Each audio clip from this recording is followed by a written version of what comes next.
Welcome to the Extraordinary Culture Podcast. Podcast for the culture that is music, movies, sports, food, and beer. The Extraordinary Culture.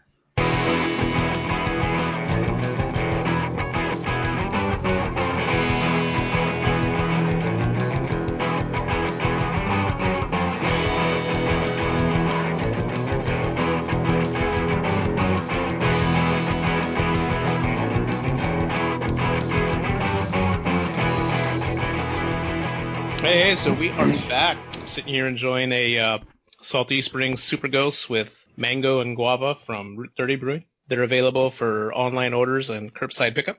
And I'm enjoying a Santa Monica Brew Works. No. When you do that, you got to have the mic closer to your face. The quality sounds better, but you have to be closer to it. I'm trying to be you today. That's why I did this. So I'm enjoying a Santa Monica Brew Works Incline IPA. And I picked this up at Stater Brothers of all places. Nice. And I am smoking Gorilla Glue. Now, I have a question for you. I heard like right now the weed on the streets is better than the weed in the dispensaries.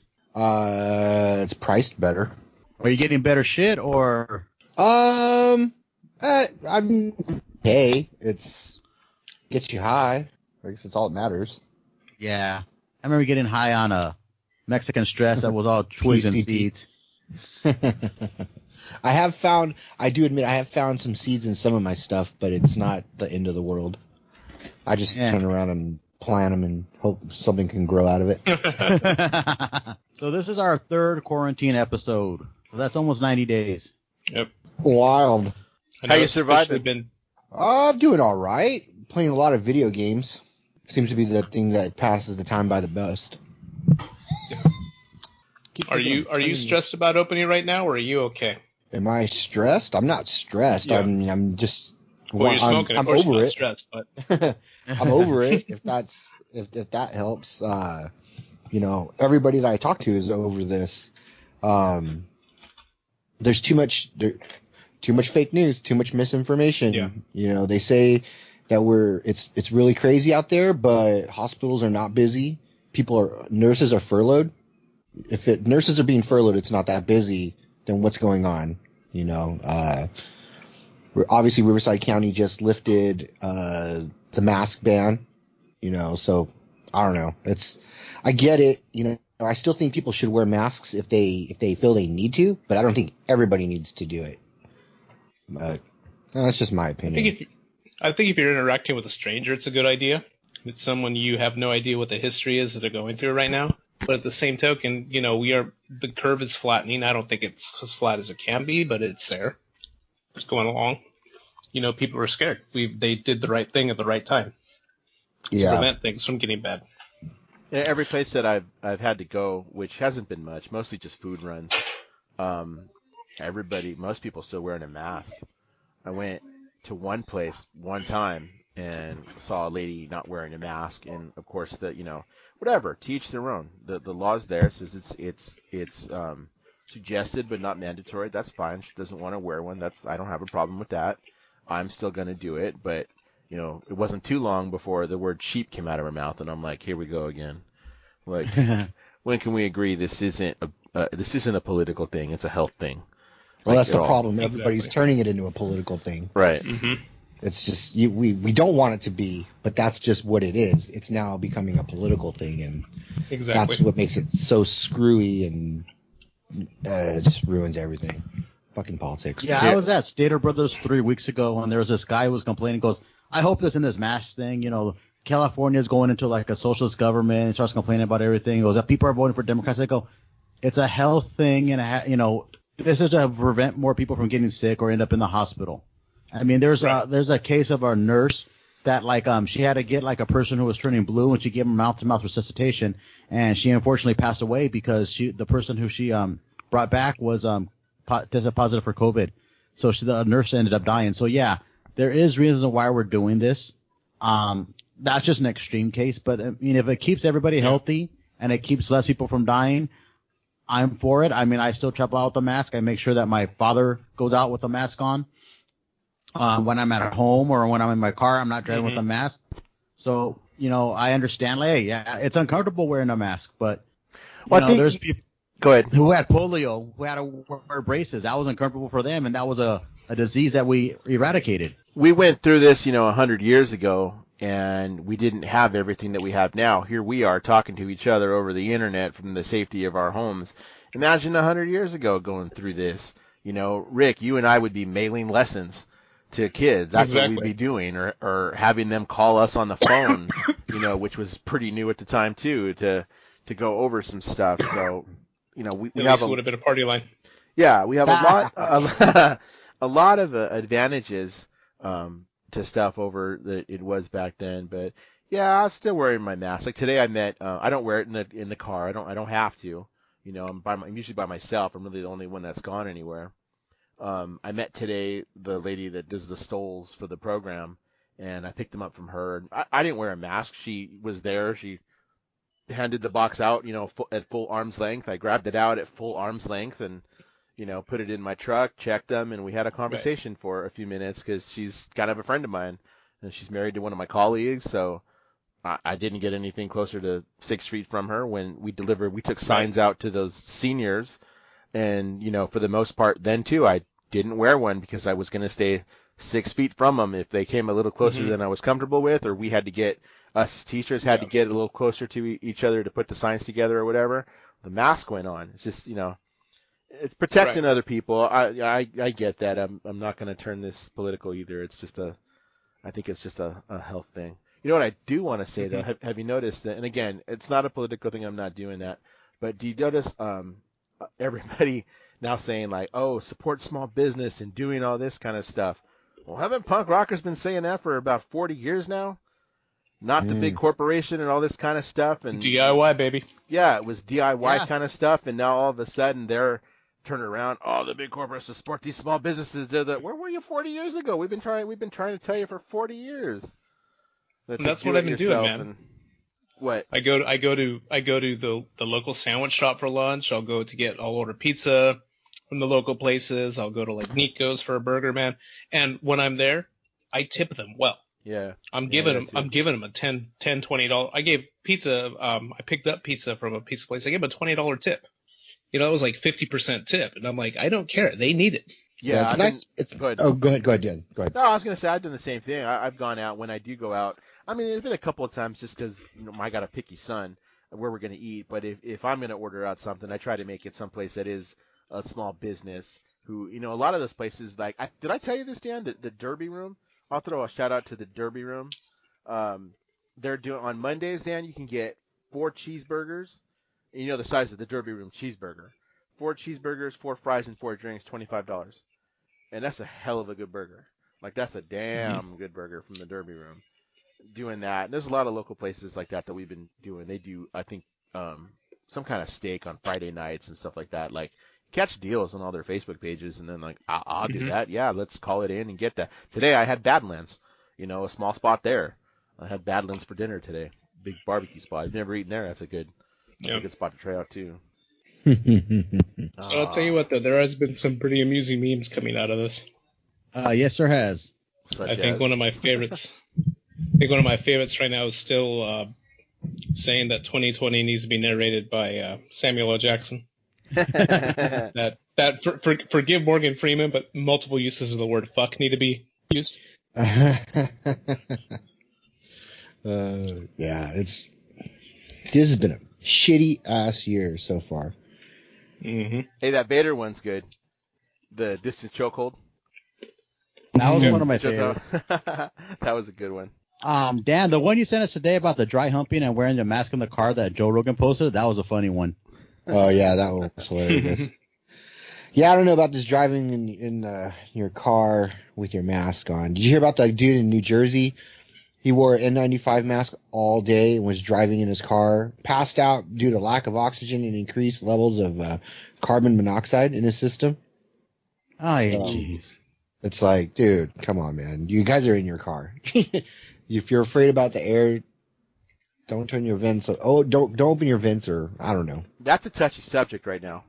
The elevated carbon dioxide levels. That's a super touchy subject that you're going to get science on both sides of. It's been crazy today. I've seen numerous Facebook fights today about that. I just sit there like Michael Jackson. Yeah. Let me see who's gonna say something stupid. One of these was gonna say something stupid. So I just sent you guys one. Keep the conspiracy theorists on their toes. Change your Wi-Fi to 5G COVID-19 test tower. Oh yeah. The whole 5G thing, dude. People are, it's ridiculous. You got nothing better to do. And it's all because we just have too much time to think is what it becomes. Like, me too. I just had that conversation with my wife. It's like, man, I just got too much time to think. I'm so used to working all the time. It's just like, now that it's kind of winding down because the school year's almost over, it's like, I got too much time to think. You know? And it just, I don't know. It's weird. Well, for the last 500 years, we've all believed that the world is round. About 5 years ago, all of a sudden, people start saying it's flat again. So come on, people are getting stupider. So that's why they're coming up with all these stupid things, too. Because they got seeds in their weed, man. Then there's that crazy cruise that Carol Baskin didn't kill her husband. People are stupid, Those are still the best, man. I'll pop for a Tiger King meme still. Those are gold. Well, okay. Did you hear they're going to come out with more Tiger King episodes? Yeah, I did. It's on Siegfried Heard and about Roy. this. Oh, that's dirty now, especially because that fool They're died. on Siegfried and Roy. Yeah. Dude, too soon. I heard about the scripted series. Yeah, with what, Nicolas Cage or something? Nick Cage is Joe Exotic.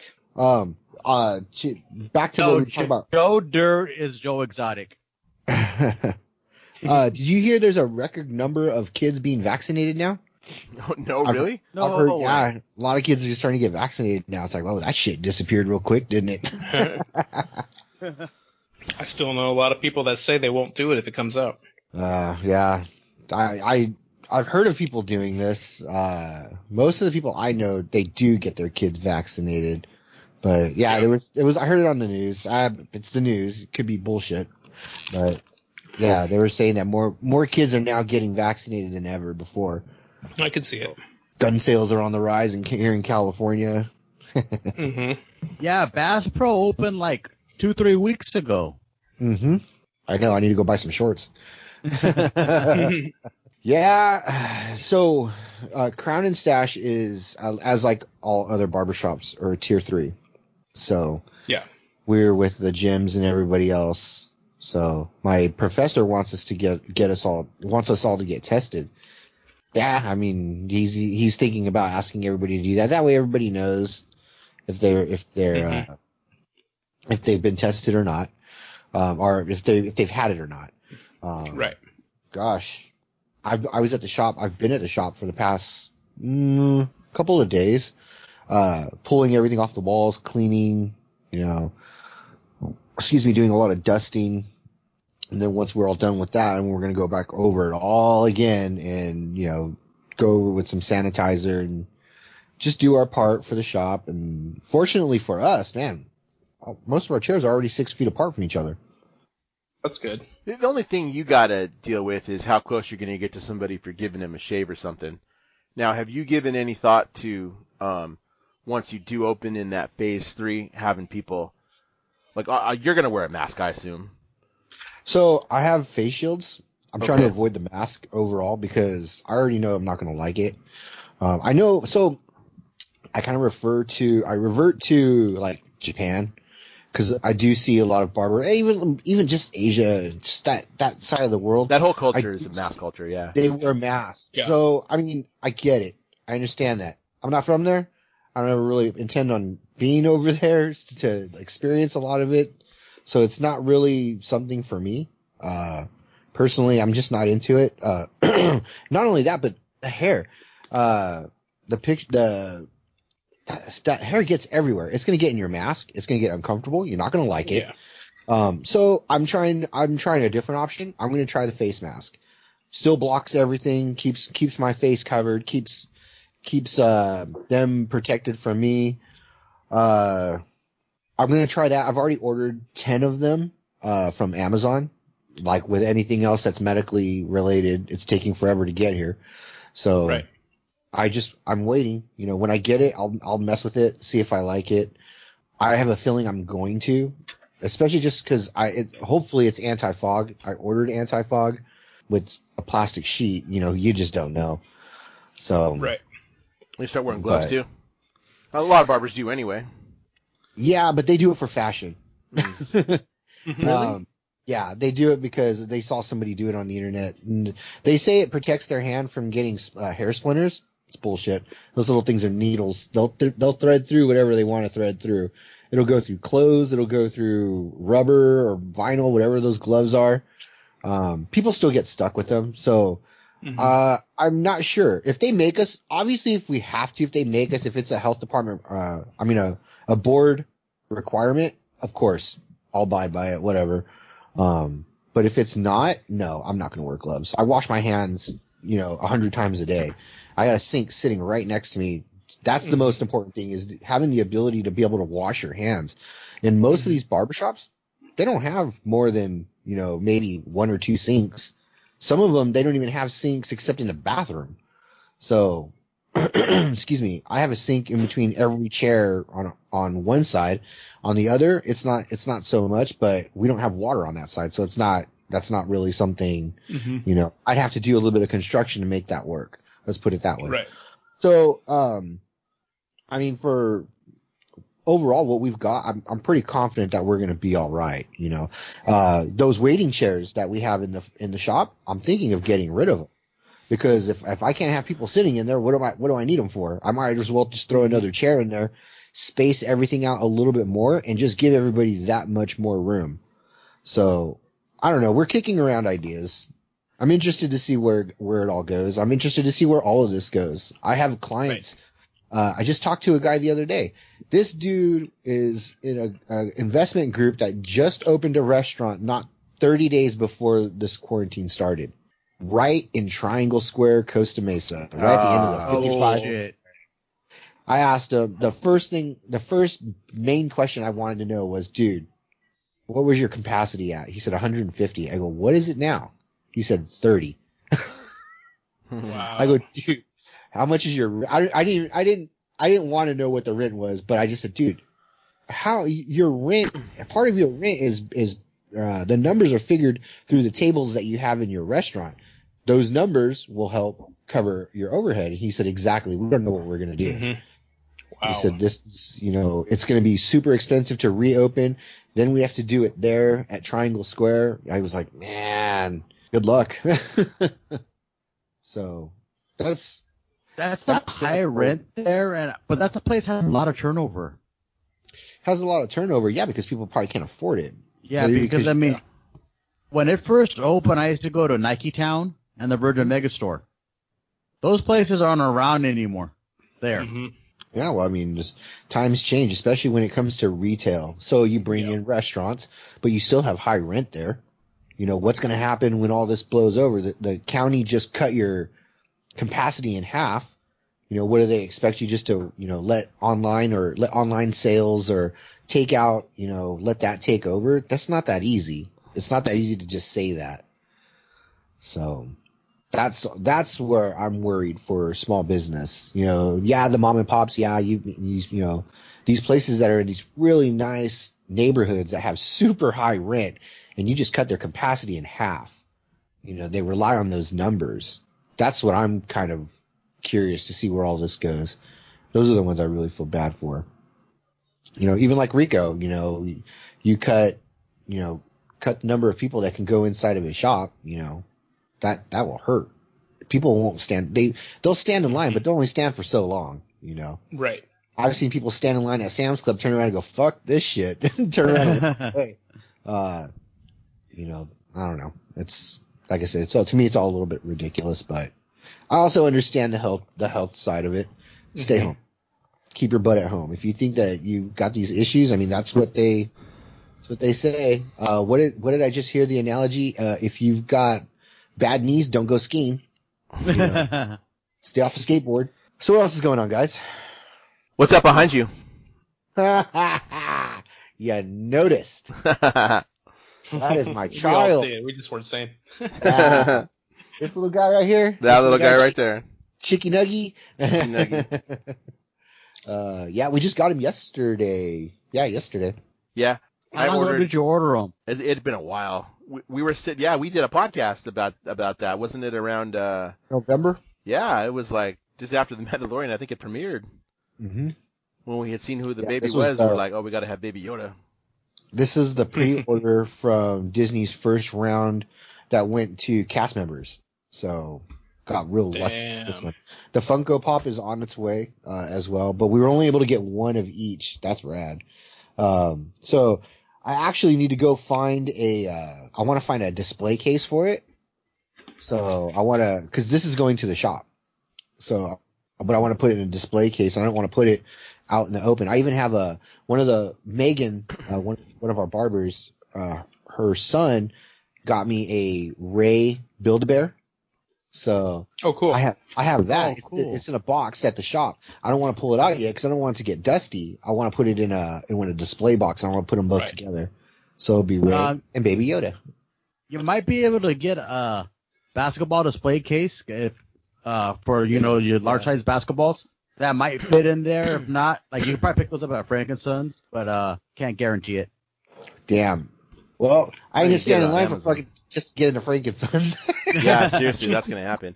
And then that should be pretty soon because comics are coming back like the end of this month or something. I just saw something about that. What did you get that child at? Did you I got one coming, but I ordered mine on Amazon, and when I ordered it when they first announced it, oh, okay, that's why I didn't. But do it. I should have done it. it took forever to get it. Like I ordered it in November. I saw them actually come through the facility in late March, early April, and I didn't get it till maybe last week. Wow. So yeah, it took a long time to get it. Yeah, I got some stuff. I got two of the. I got the one with the Mandalorian, him and the Mandalorian. I got that Funko coming. I got the one. I think the one that you had there. And I got some of the May the 4th day pins and stuff from the Disney store. Ordinarily I would have gone to the park to get those pins on May the 4th, but since it wasn't open, they did them through which was a mess. Did you hear what happened to that? Rick? I couldn't get in. I never got in. Rob and I had tried. He tried first thing in the morning, and then we tried for a little bit, about an hour. We tried to order stuff. The site was all messed up. It just was not handling everything that was going on. I finally got in, and I had left it. I started doing some work, and I was like, let me just try again.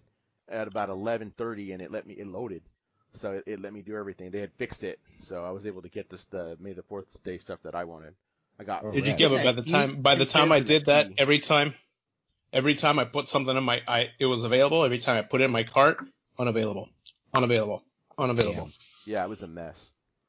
I don't know what. I think it was just a site. Everybody was saying, "Oh, bots," but a bunch of people I know people that were posting got the key. That's what a lot of people wanted, that Disney Store key. I got one just because I was like, well, I can get it. They have it, so I'll get it. I have a bunch of them. I wanted to keep that collection going.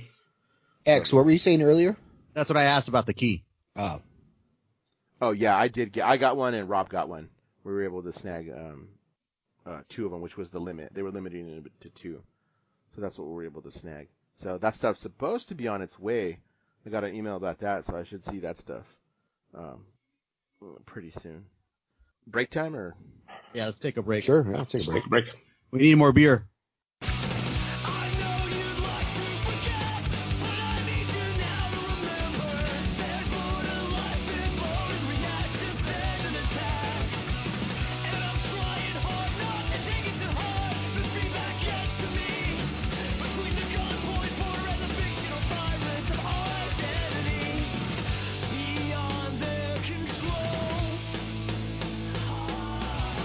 Beyond petty politics and weapons of kill.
Politics remain, they won't make us slaves. Paralyze us, test animals for killing systems. Run the maze. Now that you've met all that we've said, all on target, all in flight. We won't go channel into that good night. Peace we live in the heart. Now that you've met all that we've said, all on target, all in flight. We won't go channel into that good night. Peace we live in the heart of the fight.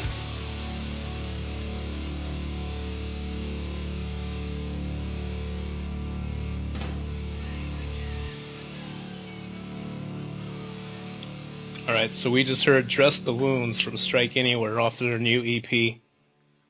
Coming out You pretty get a lot of time on your hands, man. A lot of people are coming out with new stuff. Now's the time, man. It's crazy. This is like inspiring a lot of people to get really creative with a lot of their shit. And Oh, totally. they're seeing, like, have you guys seen all this stuff with Mike Tyson lately? Like his videos that he's been posting? I saw one of them that he put up really quick, and fucking, hey, I'm still scared of that motherfucker. Oh, that one you posted of him punching? Like that Uh-huh. one? Oh, good God, no, I wouldn't. No, I'm good, thanks. I don't care how old he is. But he's going to be presenting the TNT title at Double or Nothing. Yeah. Yeah, he is. Yeah. That's gonna be interesting. That will be. Hey, so have you guys watched any of the new offerings on Disney Plus? No, actually, I saw haven't watched Disney Plus like at all. I saw the first episode of, is it Gallery? Is that what it's called? Yeah. Yes. Yeah. Mandalorian? With I haven't the seen the Mandalorian? second. Yeah, I haven't seen the second episode, but I've only seen the first one. I didn't realize that was Ron Howard's daughter. Yeah. I was tripping balls when I saw Ham. that. Actually, I was. I thought that was very well done. I learned so much about the directors that I didn't know. I didn't realize. The dude from We Came in the Shadows was one of the directors of Mandalorian. Otaki Waititi? Yeah, and then when Jon Favreau and Dave Filoni started explaining everything through, it was a wealth of information that was like very refreshing. I actually went back and watched it. I'm gonna go back and watch it a third time, but then I'll go right into the second episode. Go to the second episode. The second episode was pretty awesome too. Dave Filoni went and he did this awesome discussion about how the prequels helped build into the main trilogy. Oh yeah, that was awesome. And oh man, it was beautiful. And, like at the end, he's like, "I'm sorry if that dragged on." And even Bryce Dallas Howard's like, "No, that was freaking awesome." Oh man, yeah, I'll do Yeah, that. he explained how like Duel of the Fates is like one of the most important things in the trilogy because it's like the redemption of Anakin, like all the things that we build up into Anakin. Mm-hmm. And so I mean, going back to to that original lightsaber duel with Qui-Gon and Obi-Wan and Darth Maul. And you just listen to that and you're like, oh my god, I'm like, I have a new appreciation for that piece and this saga as a whole. Because lots of times, I mean, I'm one of those ones who bashes some parts of the prequels. Like I watched parts of it, and I'm like, this whole thing's a fucking cartoon. There's parts in there where you see like the clone warriors, the clone troopers, and like you could tell that's all CGI. And I'm like, oh, totally, yeah. I tell everybody when people ask me what's my favorite part of Star Wars, I actually do tell them the lightsaber scene between Darth Maul, Qui-Gon Jinn, and Obi-Wan Kenobi. To me, it's the best. That's the way the Jedi should be fighting in live action, not that bullshit with Rey and fucking fucking Ben. So when we first saw a lightsaber duel, we saw Darth Vader and Obi-Wan, who were at the end of their careers, so to speak. Yeah. In terms of being lightsaber duelists. Fuck. And then you have Anakin or Luke fighting Darth Vader, who's still kind of untrained. So the next lightsaber duel we get to experience is that triple three-way dance or whatever you want to call it between them, and it was fast, it was gritty, it was well choreographed, and you're like, wow. It's the product of the time. It's good. It's good. You just have to sit there and watch it. You're absolutely right. Yeah. You're absolutely right. Yeah. I just actually recently, one of the kids that I'm gonna end up hiring, who's a senior this year, that I'm gonna end up hiring, was talking to them, and said something about the movies, and I was like, well, I have to run some stuff out to finish this anyway. If you want, I'll drop by your house and I'll let you borrow a DVD set of the thing, because I know in 2 weeks you ain't got nothing to do. They were like, yeah, you're right. So I was like, all right. So I dropped it off, and then a few days later I was like, hey, did you ever get around to watching any of that? And they were like, yeah, I watched. I'm about 3/4 done with the first one, which is episode 4. Did it right. And I was like, well, what did you think? And I'm like, it was interesting. It was interesting. And my brother, the younger brother, got really into it. So we'll finish watching that, and I think I'm gonna actually enjoy this. So I was like, I told you, like that's just that's how it is. But yeah, looking back, and with the first one, I'm always like, and I know we've said this before, I'm always like, you got to pay attention. There's a lot of dialogue in the first movie. There's a lot of talking in the first movie. But if you make it through the first movie and be like, that was actually pretty good, by the time you get to the second one, you're hooked. You're hooked. It's like, okay, I want to watch these. The drama of the second one is just like, I want to see what happens. And then, you can get into the new ones and prequels only if you want to. And I'm not a prequel hater. There's parts I like about the prequels, but yeah, some of it, like Xavier said, some of it's just super cartoony. Attack of the Clones specifically. Yeah. Yeah, maybe pieces of it. That's the one you notice a lot of CGI in. A lot of CGI in Attack of the Clones. But I think the story for one, if that's on TV and I'm watching it, episode 1, The Phantom Menace, I will stop watching through the pod race stuff. I don't find it interesting. I'm just like, whatever. Next. I'll get past this and then we'll get going. I don't know. I just don't find it interesting. That's probably that's the bottom of the list. Phantom Menace is definitely the bottom. Aside from the lightsaber fight, the rest of the movie is the bottom of my list as far as which episodes I actually like. And goddamn, how about the Clone Wars? Holy shit. Dan, like you were saying, the last 4 episodes, when I saw the color of the logo turn red, I was like, oh, here we go. I said that to Rob. Rob was like, hey, have you watched it? I'm like, no, I was waiting for a few more so I could binge watch this thing. Because they're only like 25 minutes long or whatever it is. Did you watch it, Rick, yeah? I have not. Oh, you have not? Oh, then no spoilers then. No. I'm so... Never mind. I'm so far behind on it. I haven't finished season 1 of the Clone Wars. I get dragged for that first beginning piece, and I was like, I can't get into it now, and I just haven't taken the time to do it. From season 2 on, it gets better. Yeah, there's still a couple of there's a couple of stinkers in there. They're like just episodes that are just not as important. But right. The filler episodes. This season you get to, and all of them are good. I thought all of them were good, but you get to those last 4, and I asked Rob that. Because he watched it before me, and I was like, hey, what? I noticed that too. All of a sudden, the music was slightly different, and that logo popped up, and it was different. I was like, Rob, why is this? Is it me or is it different? He's like, you reached the last 4. I was like, yeah. He's like, now you're in for a ride. And it totally was like, it explains so much. You're just like, oh man, it ties a bunch of little stuff together here and there, and just like. Okay, so Rick, you haven't really read any of the articles after, like people have posted. I know the gist of the series. I know Ahsoka's storyline going into season 6. I know, the idea is that it ran concurrently with Revenge of the Sith. I know just about everything there is to know. I know how it ended. You just never saw that episode. I've just never sat down to watch it. And so that's great because you already know what's going on when you sit down and actually watch the episodes. It's going to even pull everything tighter, and it's going to be a lot more enjoyable for you for sure. Right. Yeah, I'm stoked. It's not a spoiler because Ahsoka lives because she comes back in Rebels. Right. So there's that piece to it, and then at the end of Rebels, she goes off on another adventure. The way it all goes down.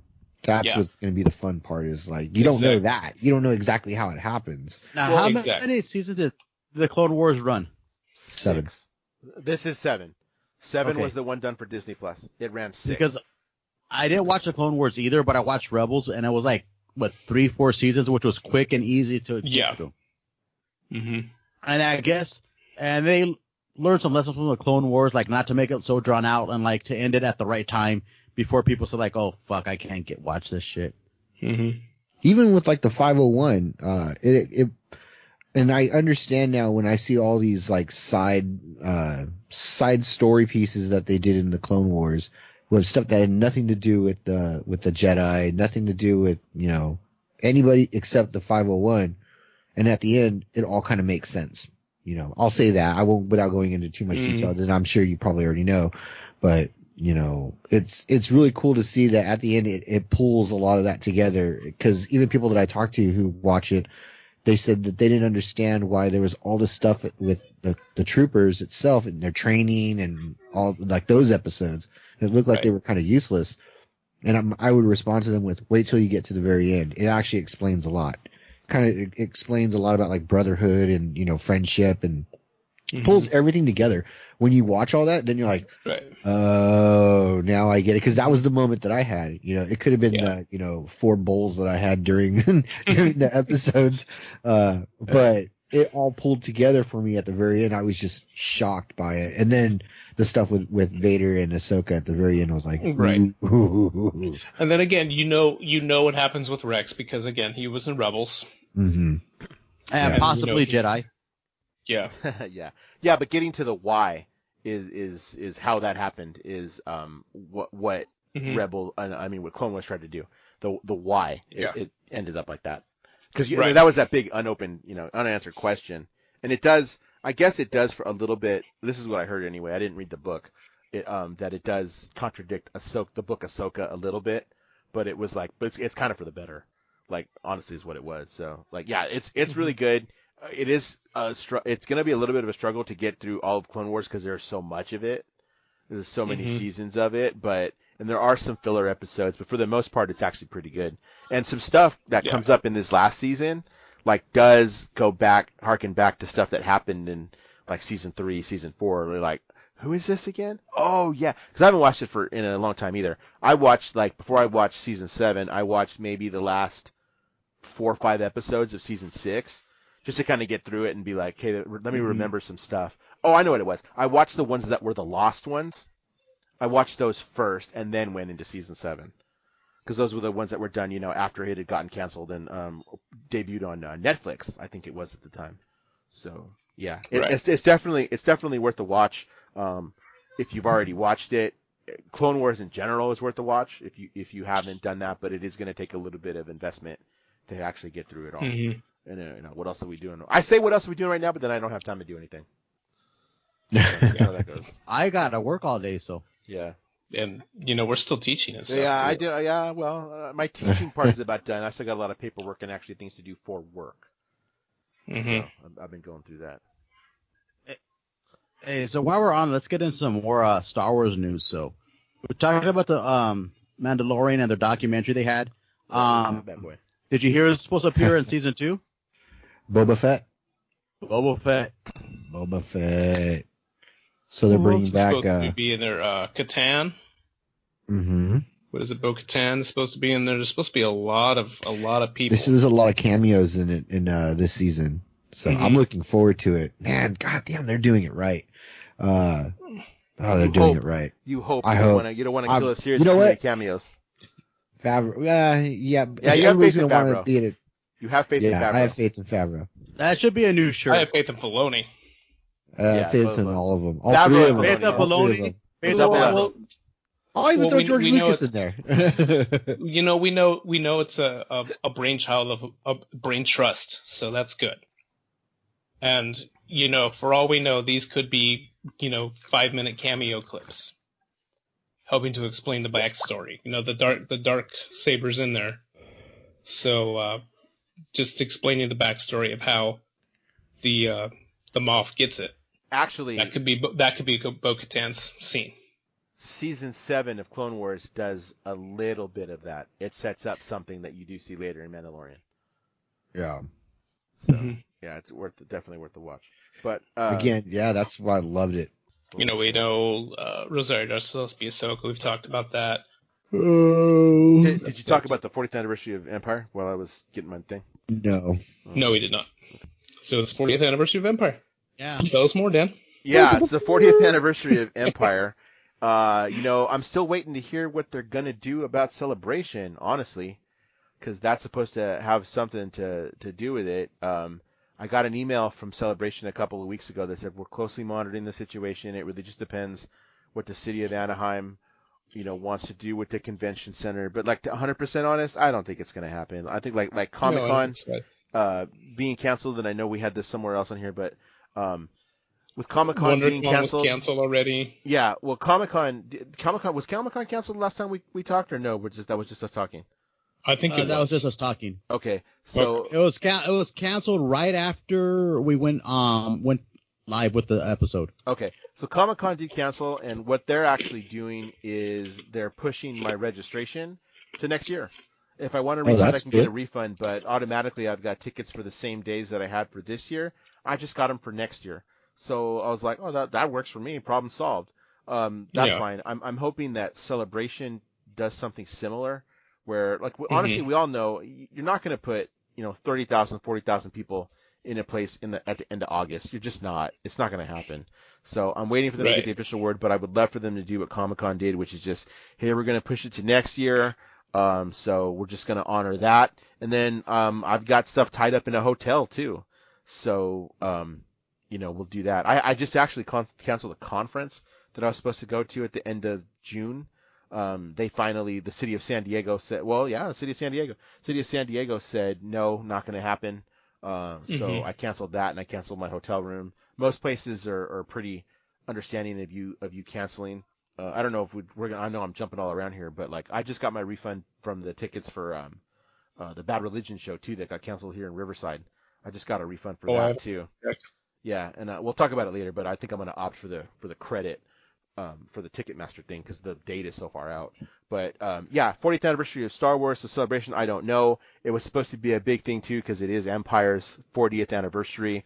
I did order some like merchandise when we got the stuff for Celebration. That's supposed to be 40th anniversary for Star Wars. I showed you guys this, but a lot of the Funko stuff has been coming out for the 40th anniversary. Blurry. So this is blurry. That sucks, dude. This is Vader in the meditation chamber, is what this is. Oh, okay, I see. So it's Vader in the meditation chamber. Yeah. Yeah, it's pretty badass. I got this. I got Put it again. Can you put it up again? Sure. I got this. I got the one Han Solo in Carbonite. I got that one as well, the double set with him and Leia. I don't know why I've been buying Funkos, but the ones that have come out look badass. So I was just like, okay, what else am I doing? Honestly, I'm not spending any money, really.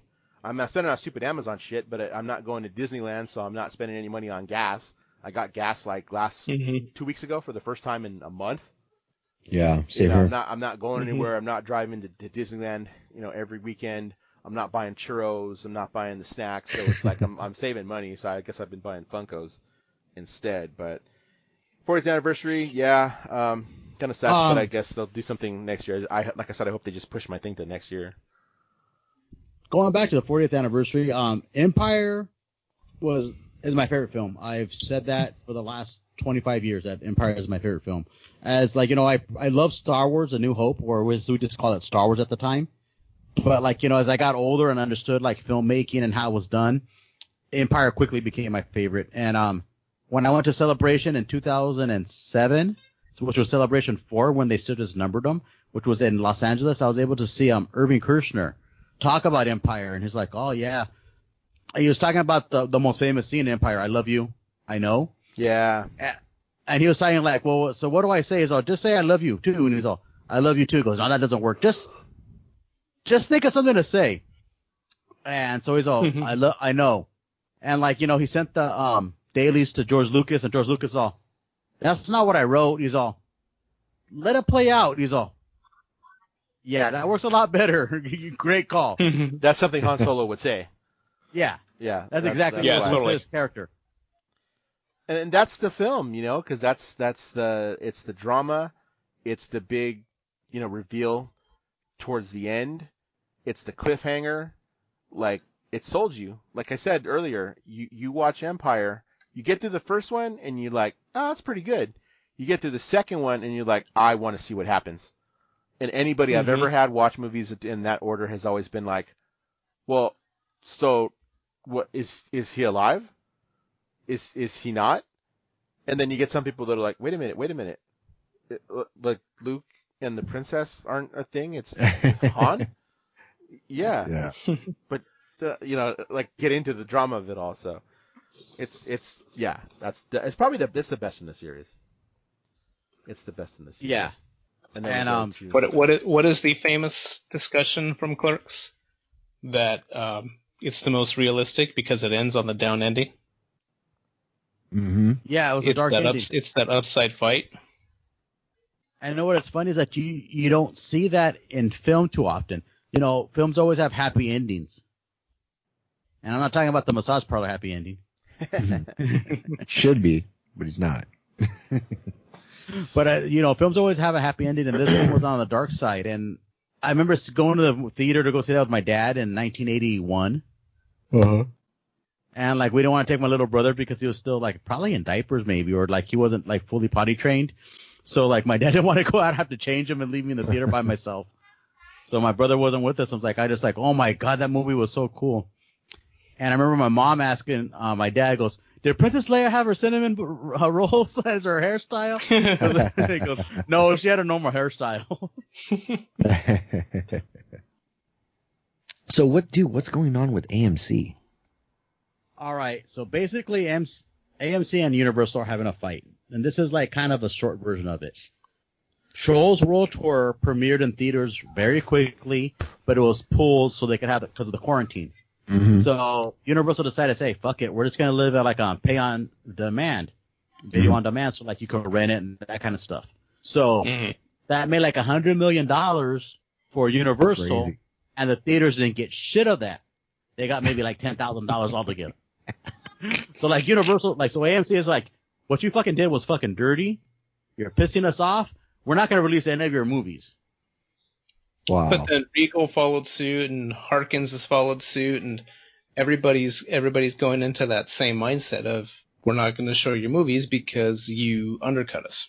And it's not like people are even buying the movie at this point.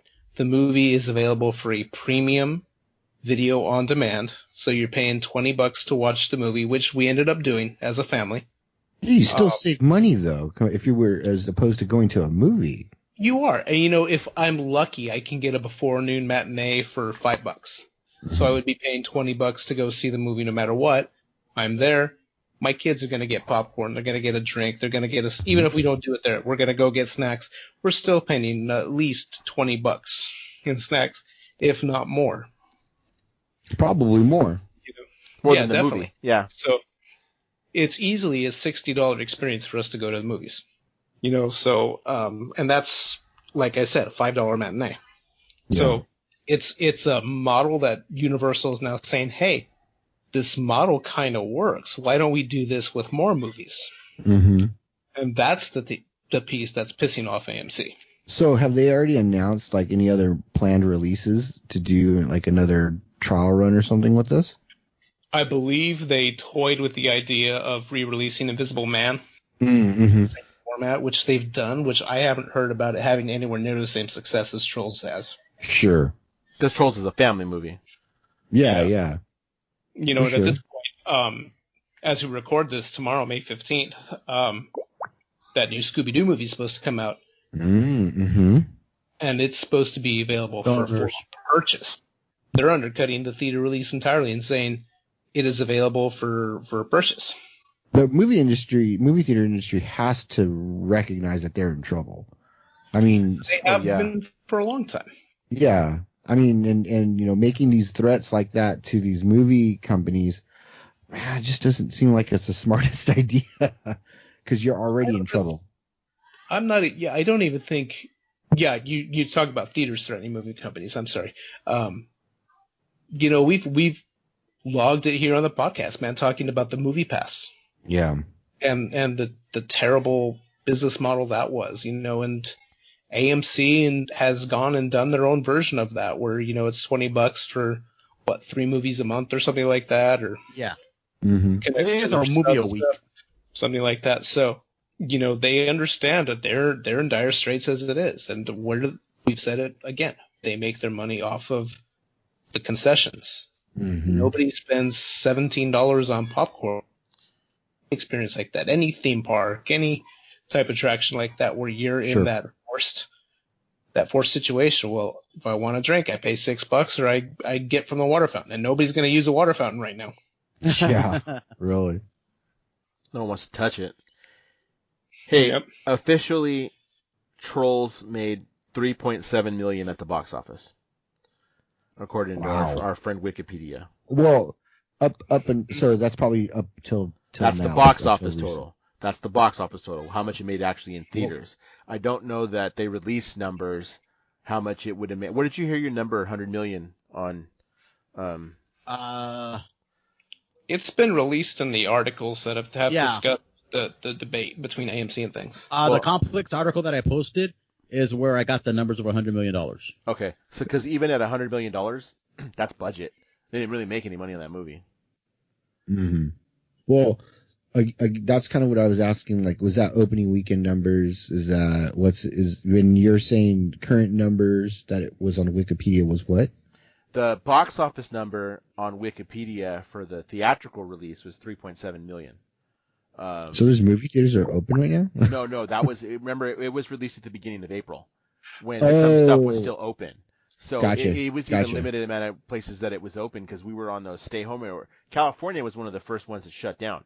You had a bunch of states that didn't follow suit, so they were still doing stuff. Matter of fact, I had a student who, for whatever time, was in Utah. And Utah was one of the last states to shut down. So she had gone, I was talking to her about something, and she was like, I just passed a mall, and it is completely packed at the mall. When, we hadn't had a mall open at the time that we had that conversation in almost a month. So, yeah, that's what happened there. But I'm going to click on this article, the other one, and see what we got. Yeah, that's pretty insane. That these movie theaters are trying to threaten these movie companies. That's just a lose-lose situation for you. Yeah. I never understood that because I've always thought about it like that. And obviously we've talked about it before, how these movie theaters are all in trouble. Right. Yeah. Okay. So looking at the article here, yeah, he's right. And I didn't doubt him. He put an article in here. He cited it. But, yeah, it says an estimated $100 million from PVOD, sales. And it's less than the original Trolls movie. I didn't even know this was the second Trolls movie, to be honest with you. But it made less money than the other one. But even at making $100 million, the studio keeps all of that because they don't have to share it with the theater chains. So Right. Yeah, in the long run, even though maybe it didn't make back what it cost, you just got your money right back. So that's win-win for Universal. But I agree with Rick that the concessions is where it's at in a movie theater, completely. Yeah. And keep in mind that the article is saying that it made that $100 million the first weekend it was released. How many people have then gone and rented it after that? Right. Even if you get a 60% drop, you're at 130 million. Okay, you've made profit at that point. Right. Do you think this is a 70% trend drops. that lasts, though? Or do you think it goes back into movie theaters? Because, there's something to be said, and you guys that camped out for the prequels will say there's something to be said for being there on opening day of a film or, on that big, big screen. You think this is But I something think that replaces that? if you had the opportunity to watch the new Star Wars movie from your house, not have to go anywhere, and all it was going to cost you was $20, dude, sign me up. I'm watching that shit at home. I could smoke weed in my garage, and I could sit here just like I did with Mandalorian Episode 1, be in awe with my bong in my hand and be perfectly content. I don't need to go to a movie theater at all. See, there's something about that movie theater experience. Mm-hmm. It's fun. I mean, it's Being a kid, it was a special occasion. Like, oh, we're going to the movies. Mm-hmm. I liked when we went to the premieres. I liked when we stood in line for a really long time. But I'd rather sit in my garage. I was thinking about this right now because it's the 15th anniversary of Revenge of the Sith. That you and I went to go see it at midnight. Dan couldn't go see it at midnight because he was getting married that day. Yeah. Wedding rehearsal. Oh, yeah. Great times. And I'm, I would never give any of that up. But now going forward, I would much rather, especially with all this shit going on. I for sure will rather just pay the $20, rent it, and watch it here in the comfort of my own home. Especially with all this going on. I foresee it being a lot more complicated than that. Mm-hmm. It's going to be release by release basis. It's going to depend on age appropriateness. I think something like Trolls World Tour it works really well for. Another kids movie, you know, the next Despicable Me or something like that. I can see that working for this model. Mm-hmm. Where you've got parents that are taking kids, it's an economical choice for them. But at the same time, I see something more in terms of a staggered model. Okay, it's releasing in theaters May 15th. It comes out premium on demand June 1st. Yeah. Then you get the best of both worlds. You get that tiered, that time frame there where if you want to see it, you want to have that experience in the theater, you have that opportunity to do that. But at the same time, you're not waiting 6 to 8 months with these kids. And that's what Netflix is doing with a lot of their stuff too. I mean, that's what they did with The Irishman. Mm-hmm. And that's what I didn't go see The Irishman in theaters. I'm glad I didn't because it's a fucking hell of a long movie. And I could like pause it, go to the bathroom, and pay attention to the dialogue. Where did you watch it? You watched it at home. I watched it in a hotel room in Oakland. But I mean, yeah, you're not going to sit through a movie like that. Yeah, you're right, Rick. I mean, it could be, but you know what? AMC better get their shit together if they want that to happen. Because for sure that won't happen if AMC just decides that they're going to start boycotting showing movies. Exactly.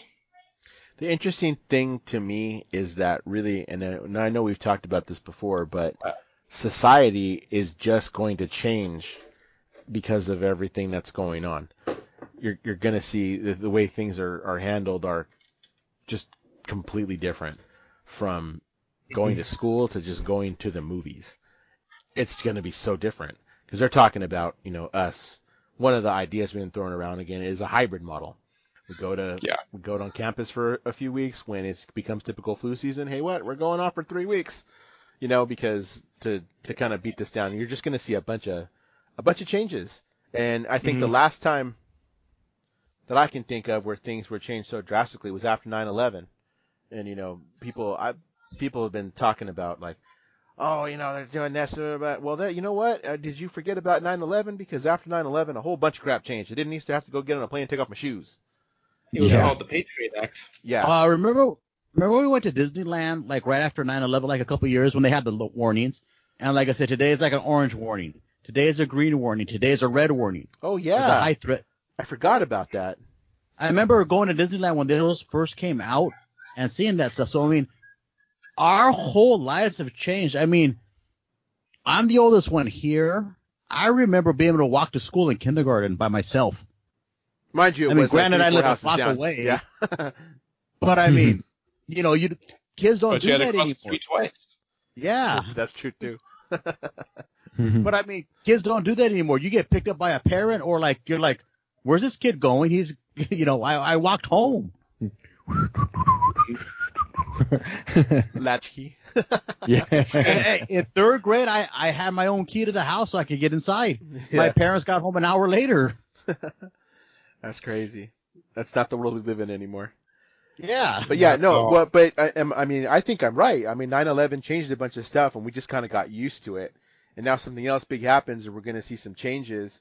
You know, kind of weird. At first, everybody came together. You know what I mean? After 9/11, and then it's like, not that we stayed together, but it wasn't like this. After this, everybody came together, and now all of a sudden, the whole politics part of it all is dividing people again. It's weird. But yeah, society's going to change, man. Just the way that we do things. But even if it's not like, oh, I'm not worried about it because I don't want to be around so many people, but even just like, yeah, the movie theaters figured out they can make more money if they do this. So, Right. I don't know. It'll be interesting to see. So right about here is where we put a song. So we'll put a song, and then we'll come back.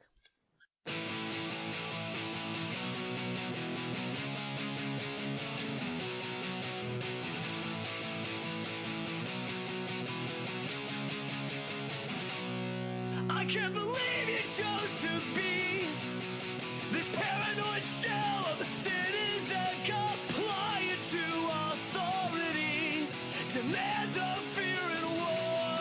Did you choose to pimp what could be left in your heart to the annihilation of love and change in time?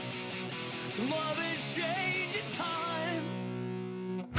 Where's the reason? Where's the liberty?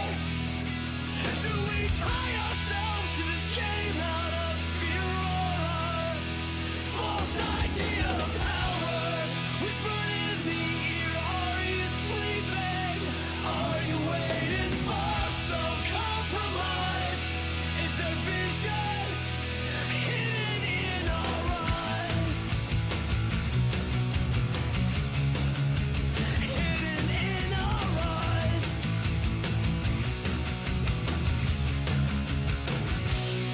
Do you ask yourself in dreams and in the dying hours of working days, what does the system want from me? It's no surprise they try to take over our action and our anger with these fashion call of a hanger. Sacred distractions, we can only fool ourselves for so long. Where's the reason? Where's the liberty? Do we tie ourselves to this game out of fear or false idea of power? Whispered in the ear, are you sleeping? Are you waiting for some compromise? Is there longing hidden in our eyes? There is a pulse beating under this light. There's a pulse beating under this light. Our generation, suffocation first one minute to hour. Oil tankers hour. I will detonate this mud field for your false idea of power. Where's the reason? Where's the liberty?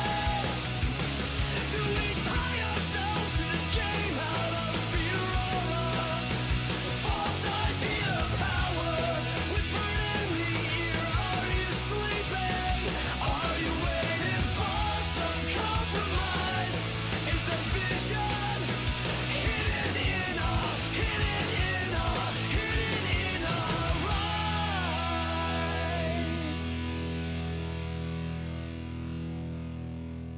Hey, so Rick, Yes. have you watched What We Do in Shadows?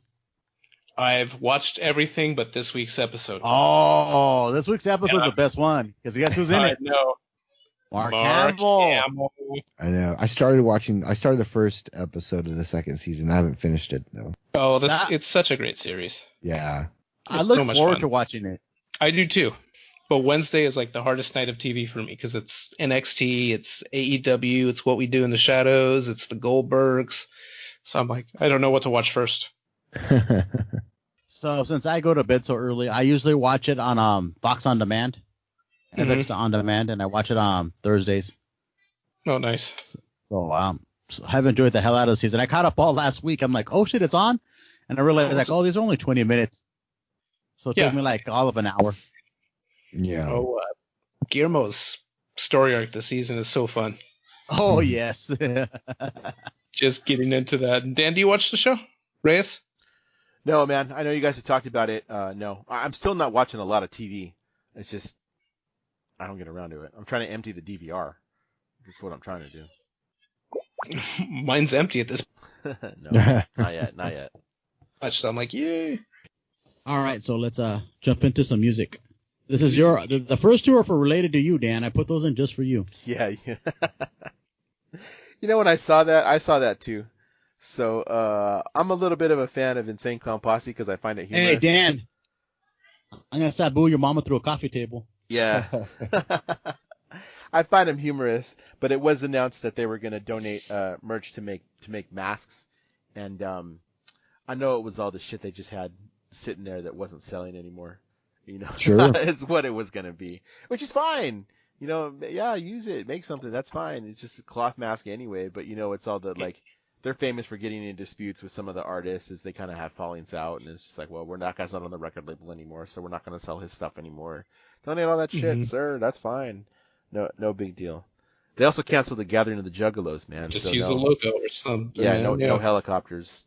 Juggalos got canceled. The Gathering the Juggalos canceled. No helicopters. We got a lot this of other shit that got canceled. Some stuff that affects us personally. year. I was gutted. Sad. Yeah. Sad day. When they canceled Sad Bad day. Religion and Alkaline Trio. Oh, damn. And Bad Religion just straight up said no more shows in 2020.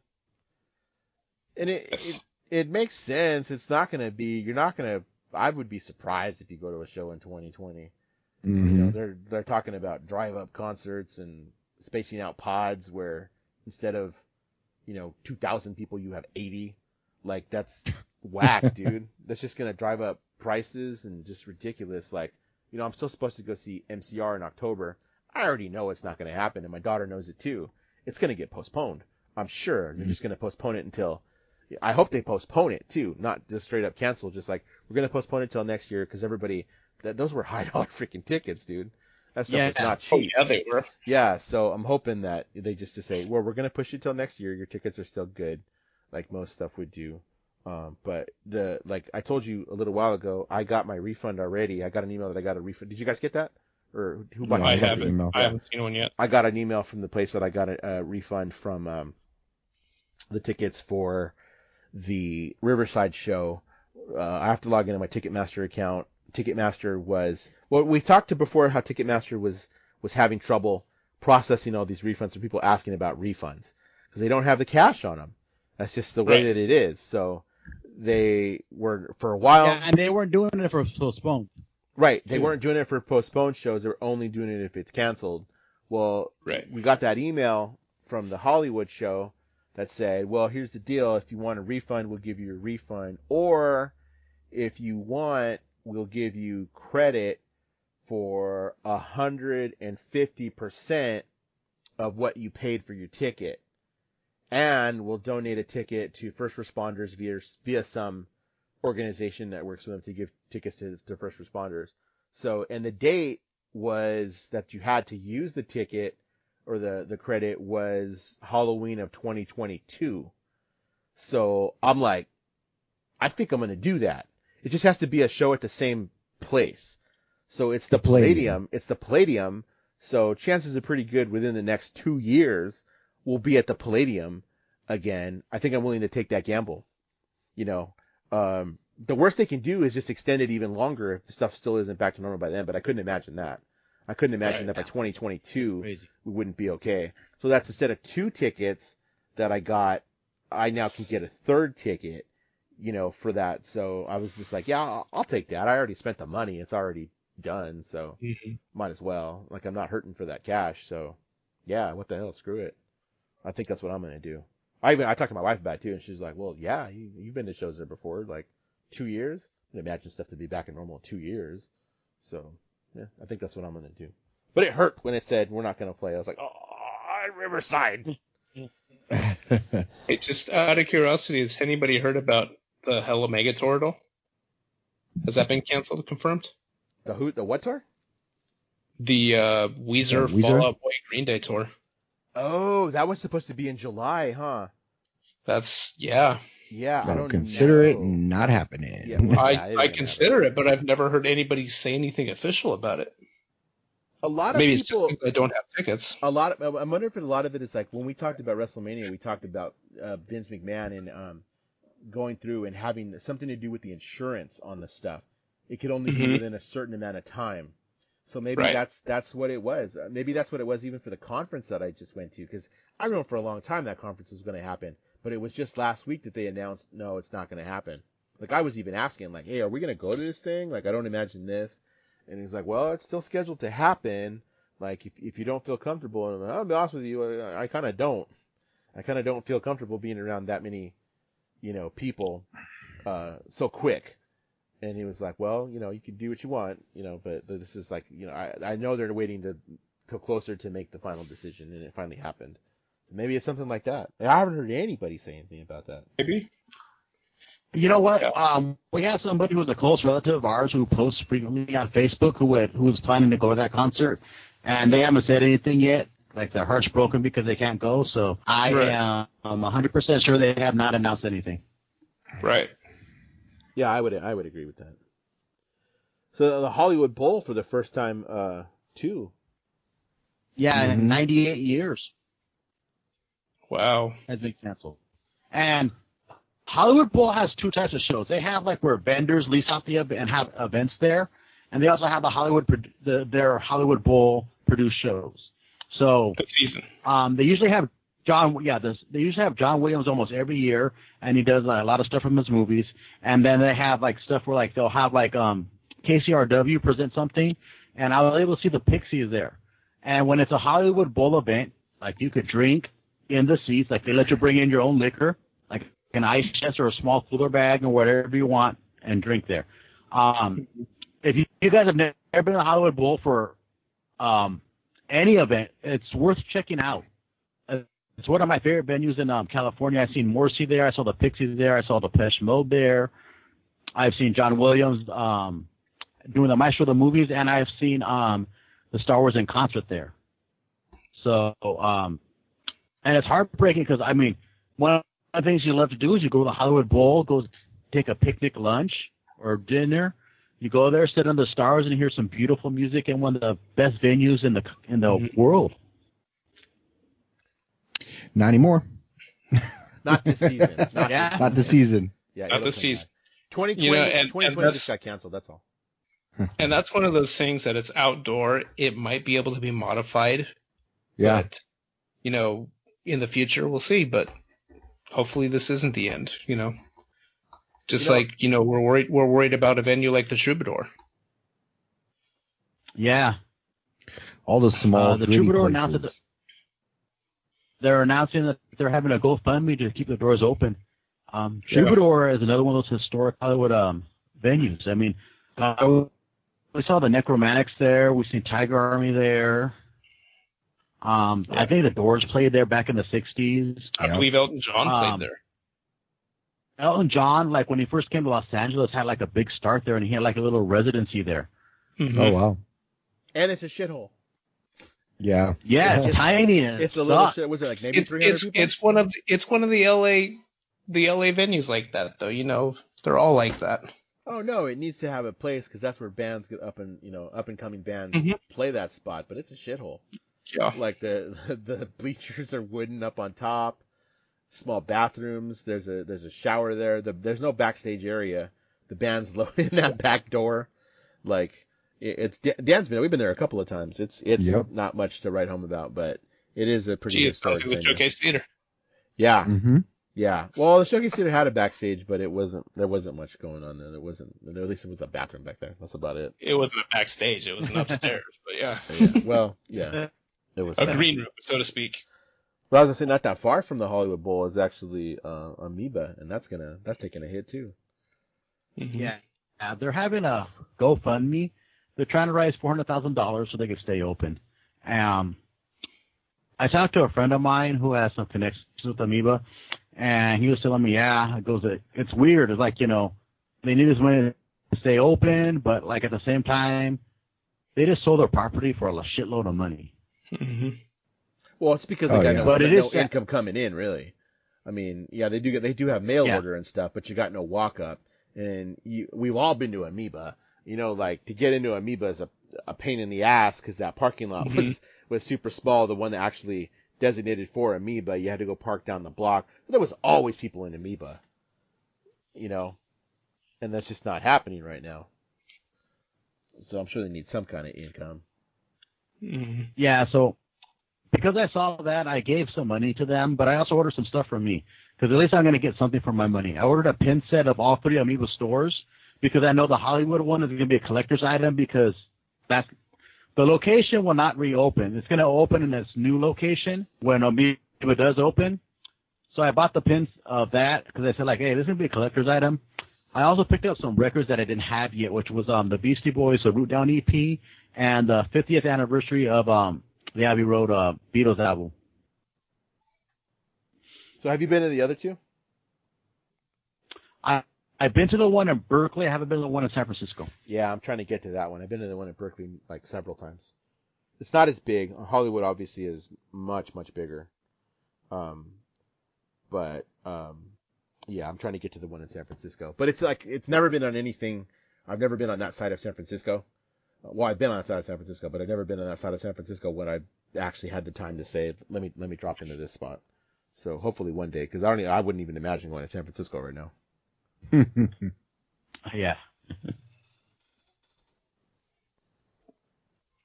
So we had some new music released this last couple of weeks. So I've listened to 3 new albums this last weekend. So X dropped their Alphabet Land, which was the first album in 35 years with a new lineup, and it's a good album. It's that back and forth with Maxine and John Doe just going back and forth, a verbal assault on each other. Great album. It's a little more folky, if I could say that, than their previous stuff. Not as punk, but come on, they're like in their 60s and 70s. You know, you can't expect them to keep up like they used to. It's still a really good album to check out. Well, X was never really. I mean, they're punk, but then it was never really like anything heavy. You know, it was always the 3-chord bass, kind of stuff. When we talk about folk and things like that, I've said it before. I don't know if I've said it to you guys. Is one of the things that attracted a lot of people to punk was the simplicity. It was the 3 chords. It was just raw and back to the basics. And it makes sense for a lot of punk rock people to make that transition into folk, because how much more simple can you get than you and a guitar? And not having a lot of that production. Yeah, either that or rockabilly. Yeah. Mm-hmm. Yeah. That's it. But even rockabilly rockabilly tends to be too overproduced. Yeah. Can be. It can be. Mm-hmm. We forgot to add to Did you guys hear Danzig sings Elvis? I haven't listened to the whole album yet. Just the one song. I listened to it last weekend. It's a very good album.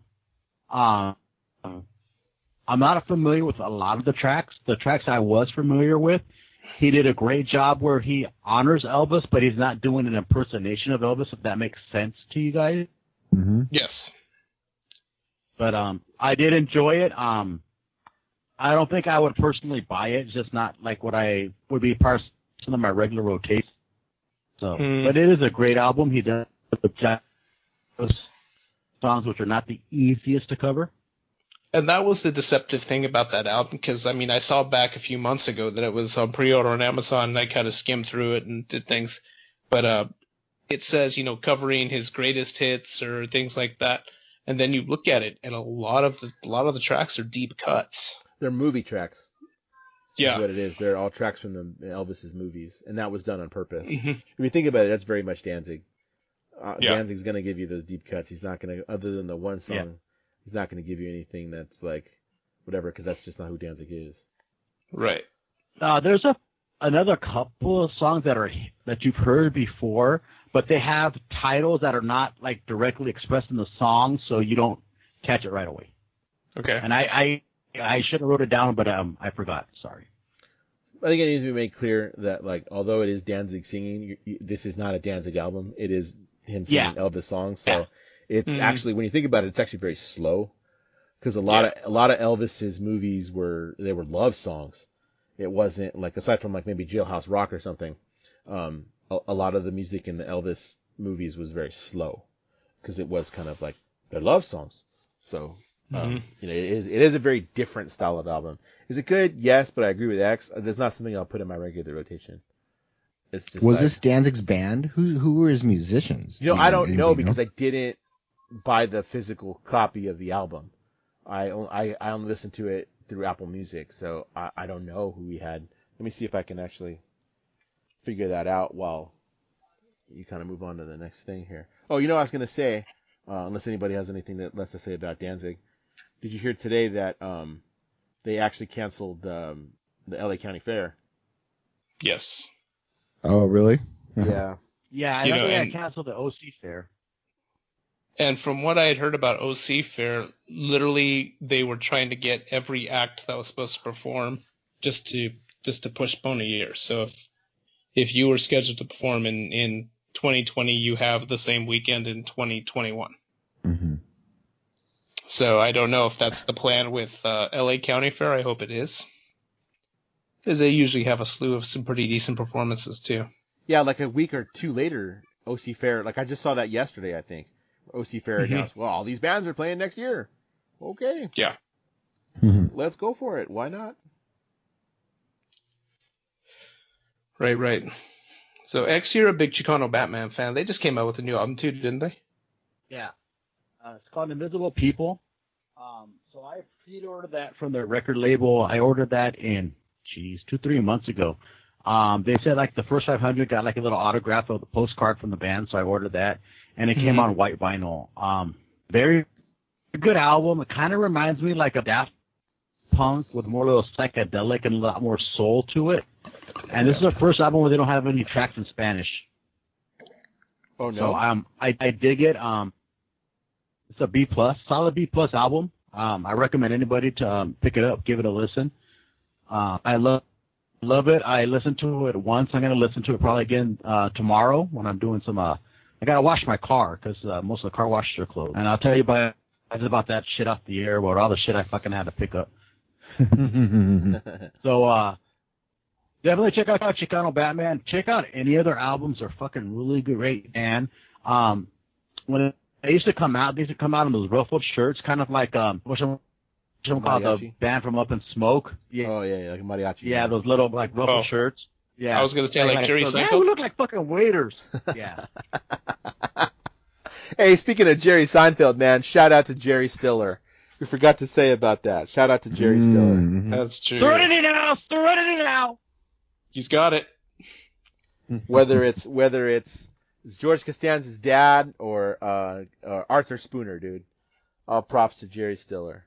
So Danzig, the Seventh House, is actually the official Danzig group on Facebook, and a lot of people were posting there that they got their vinyl a little early, so they were doing that, and people have been putting it on and saying like, this thing's warped, man. Like you can see it, you can hear it when it plays, and X will back me up on this one. It depends on your turntable too. So if you got a cheaper turntable, you're gonna hear some more of that stuff coming off the warped disc than you are if you got a little bit better of a turntable. X, am I kind of right there? Because that's what I've seen people kind of do. That's part of it. I know a couple months ago, Black Sabbath released something maybe 5-6 months ago, and that album has had problems with it, like it's warped, the vinyl doesn't play right. I know about 2 years ago there was a reissue of Gorilla's Demon Days. Kevin bought a copy of it and he said he had problems with it, and he sent it back twice and he still had the same. So vinyl manufacturing is not up to the standards it used to be. Now a lot of times the 180 gram vinyl, people think it's better because it's thicker. That doesn't mean shit. It means how deep the grooves are, not necessarily. Like there's some great vinyl that are like almost not like on disc that you could flex. Like one was David Bowie's Aladdin Sane. It's on cheap vinyl that was made flexy, but it has a great mastering. So it doesn't mean how thick it is. So right now, there's a lot of people are pressing vinyl and they're not doing what the fuck they're doing, or they're pressing so many and there's not enough plants because they want to get them through the factory so quickly that they're doing a piss poor quality of it. Well, I wonder if that has anything to do with what's going on too, because this is probably being printed about the time all this broke out. I don't know, because it didn't come out until a few weeks ago, technically. Yeah. I don't know. I know with the release of vinyl, since there's so much demand for it, that you have to have in your orders, like they're like, okay, so when Danzig starts recording, they put it in their order to have them pressed on vinyl around that same time because there's such a backlog of it. Like I know like the record store day vinyls, there's like a 2-year backlog sometimes.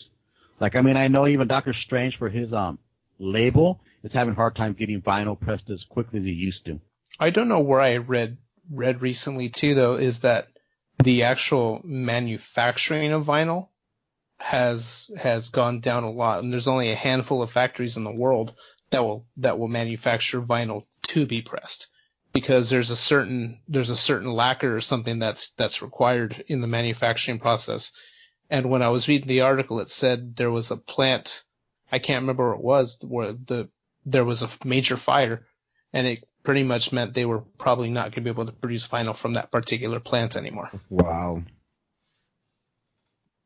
I did hear this stuff a couple of years ago, I think, about only so many places actually pressing vinyl. I have heard that. So I don't know. I'm looking at the Danzig page right now, And yeah, a lot of people are talking about how warped it is, and some of them are like they don't even play. Wow, that sucks. And there So were I so know many different variants of it, too. Metallica. Go ahead. Metallica has their own factory to press vinyl. Yeah, Metallica does. Mm-hmm. Lars got that Napster money, that's why. Fucking Napster, man. Even though that's exactly how we became famous, is we told everybody to copy our tape. We're gonna press our own vinyl because might as well, yo. The way the band gets to keep more of the profits if we press in our own vinyl. Anyway, Keep that 10% on production. last break.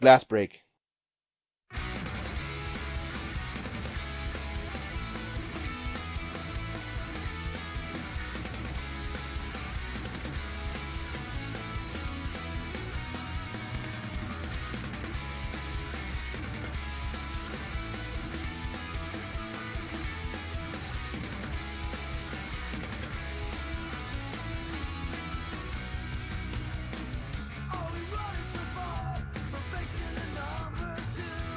Clashing in an empty room, false vision research and reflections consume.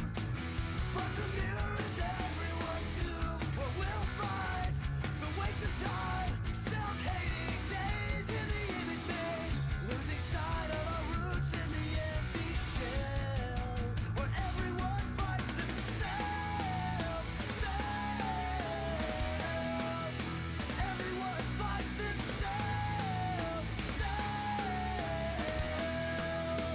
We're tired of looking up the black eye. I guess I'm tired of waiting outside. Watching good light in the winter. Black eye. I guess I'm tired of waiting outside. Another answer for our crimes.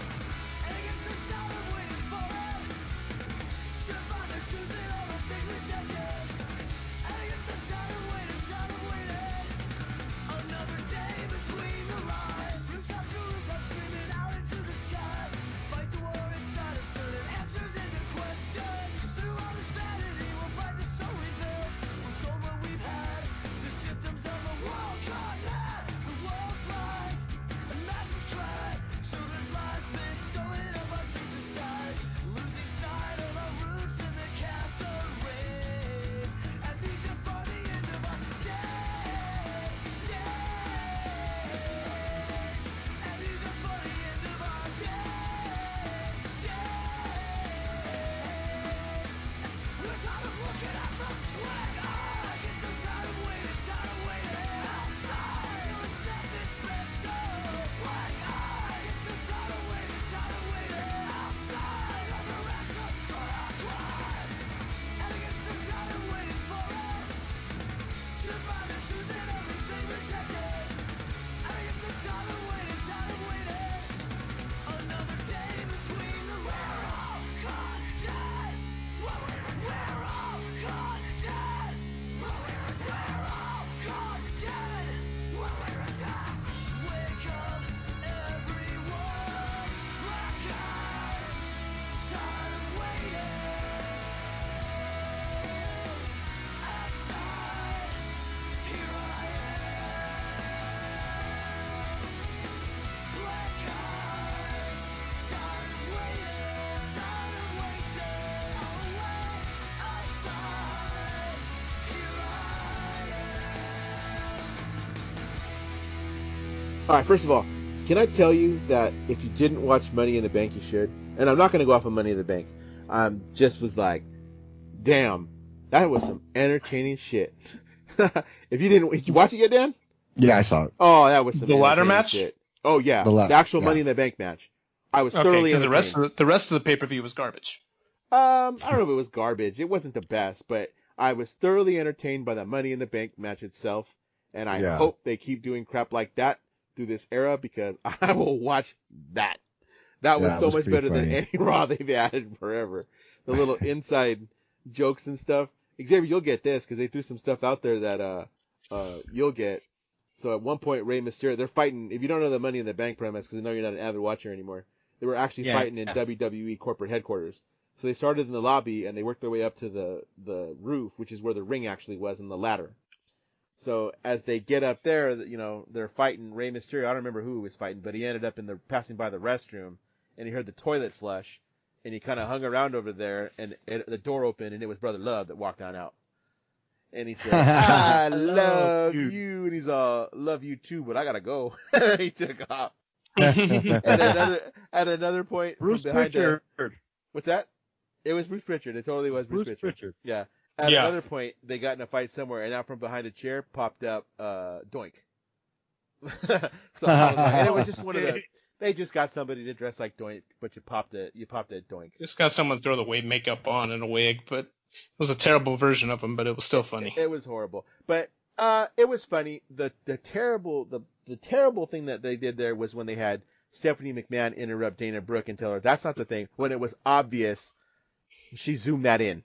That was horrible editing. Mm-hmm. It was like you couldn't be there at the thing. That just you should have just got somebody who was there to have done it. Like that part was freaking horrible.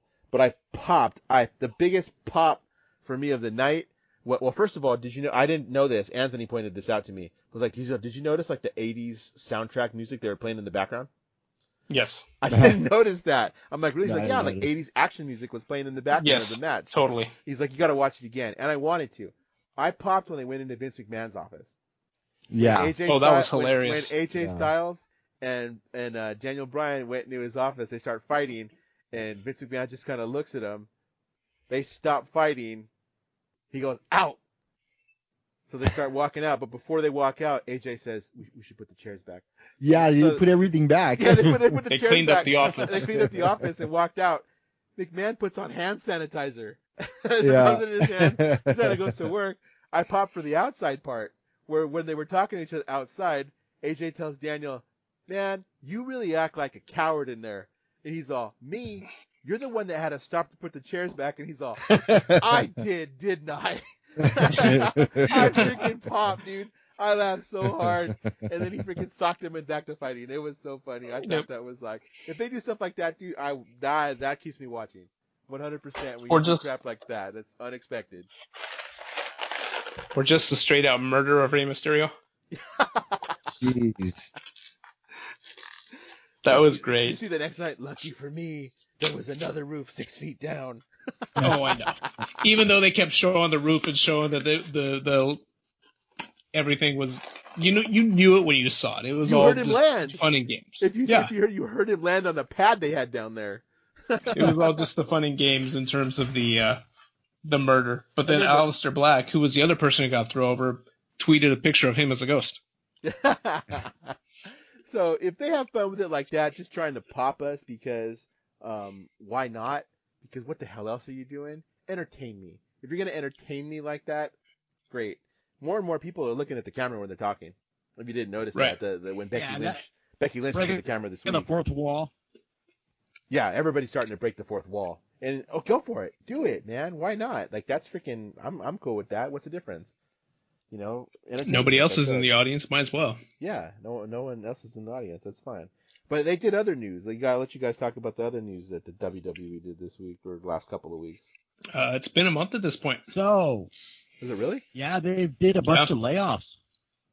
April 15th. Saving money, baby. Saving money. Jerry Briscoe was laid off. Yeah. Finley was laid off. Man, he's about retired anyway. Should be, yeah. Yeah, but they can still get them on the payroll. Yeah, I guess. I mean, he's been there when it was like still Capital Wrestling. But they're making record profits. They're making record profits. Or huge profits.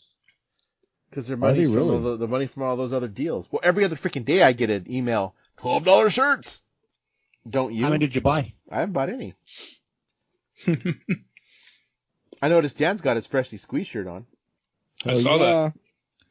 $20, my man. But yeah, man, they released a ton of people.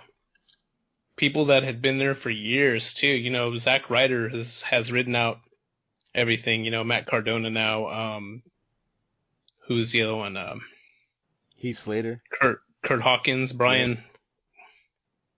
Heath Slater. You know, these guys who are the staple jobbers, for lack of a better term. You know, they released Joe Hannig, they released Curtis Axel. Hey, I But heard. Bo Dallas is still there. I heard, and I don't know how true this is, 'cause, that anybody that had basically ever complained about anything got released. Bo Good Dallas has never been known to complain about anything. That's why he Okay. still works there. And they said straight up, anybody that wants to go, you can go. So I guess out of that batch, and I know we'll talk about this more on kayfabe. We'll do kayfabe pretty soon. Out of that batch, I would be super surprised if you don't see Matt Cardona in AEW. I would be super surprised if you don't. But then we thought Marty Scurll was going to do that too, and that didn't happen. But I think I think he's the one because he's known to have a friendship with Cody. Like they're really good friends. So Have you seen the memes of that? maybe a couple when I explain one. Where they talk about and it's of course just being smart aleck. It's like, okay, so Zack Ryder, not Matt Cardona, needs to come into AEW and form a tag team with Cody. Oh. And they're going to be the Sweet Life of Zack and Cody. Yeah, I did see that. And then next year, the Jericho Cruise is going to be renamed the Sweet Life on Deck. That's pretty funny. I'd pop for that. And despite all this, there's rumors going around that the WWE is going to be up for sale. How much do you believe that? I don't. He's not going to let that go. I don't know. You got to remember that he's possibly a shareholder, Dutch Mandel. He probably has some shares in WWE, so he knows people backstage connected with the company. I mean, I put it in a couple of years ago that I heard that Amazon wants to buy WWE instead of just streaming their service, which makes sense. The richest man in the world buying it. He probably one of the few people who could afford to, but I don't know if Vince wants to give control or like if there's going to be something that like where Stephanie and the Triple H and the McMahon family still run the business, like booking this stuff. It's interesting because who is it? Triple H, Vince. A lot of people have sold off at least $1 million worth of shares recently. Mm-hmm. So that's a fascinating piece. But the thing with Vince is he thinks that company's worth more than it more likely is. He saw UFC go exclusively for $4 billion. He wants $5 billion. I could see that. I could see how he would do that. I don't know that anything that they sell off is just not to keep some kind of cash for them.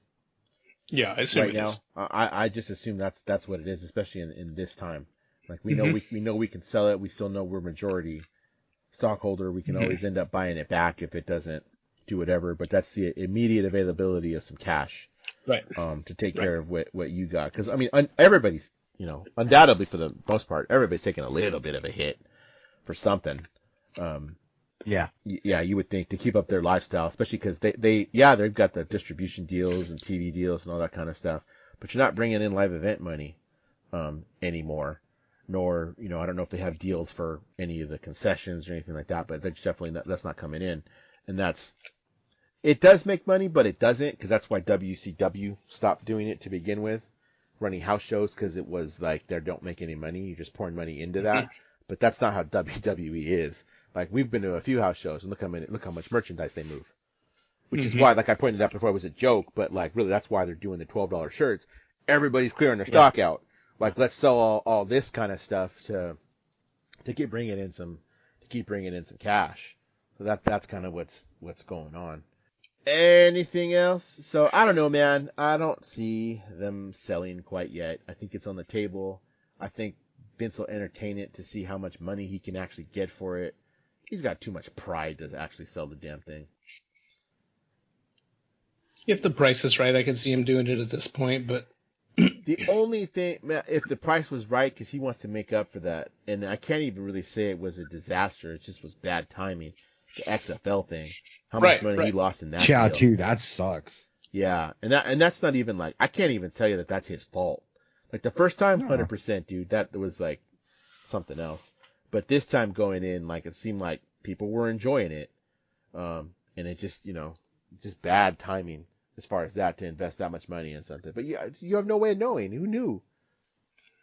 Exactly. Who knew? I'm here sitting here looking at pictures of some stuff, looking at when it was taken, and I'm like, man, who knew that 2 years from this photo we'd be in the middle of a freaking pandemic? Like, you just don't know that shit. You know, it's true, right? You'd be like, man, dude, this was like crazy. So while Rick's finished typing there, what I did today was I took I was cleaning some stuff out, and I found all my old ticket stubs. And I have a cold laminator. So I ended up laminating all my old ticket stubs. Man, I got shit from way back. That's when I posted that one from the Riverside Armory. I got shit older than that. Yeah. So it's freaking old. I have the Tool one from San Bernardino when I saw him in San Bernardino. I've got some Manic Hispanic ones from like 2001. I've got the Offspring from 94. Rollins Band and Helmet back in 94. Old shit. I got I got a sneak peek of the Indiana Jones ride from 1995. Like, I still had that. It was $20 for a sneak peek party at Disneyland to go ride Indiana Jones before it opened to the public. Dang. I got a bunch of shit. So you might see me posting some whack shit. I'm going to see if I can put it in some kind of a order as far as when it was. So I could be like, oh, hey, look, 10 years ago, this was this. The ticket stub for the Bad Religion Easter show. I have it. Really? Yeah. I kept all of them, dude. I kept all my ticket stubs from a ton of shows. I got to go through my CDs because my CDs have it from that artist, whenever that album was, have shit stuck in there too. So I got to go through all those. You doing that? Yeah, I got to go through there and get those done too. But I have a shit ton of them from all kinds of stuff. So I thought it was pretty interesting. I sent Dan one. Apparently, Dan's really fucking bored. Well, I just get in this weird like, oh, I'm gonna do this kind of thing.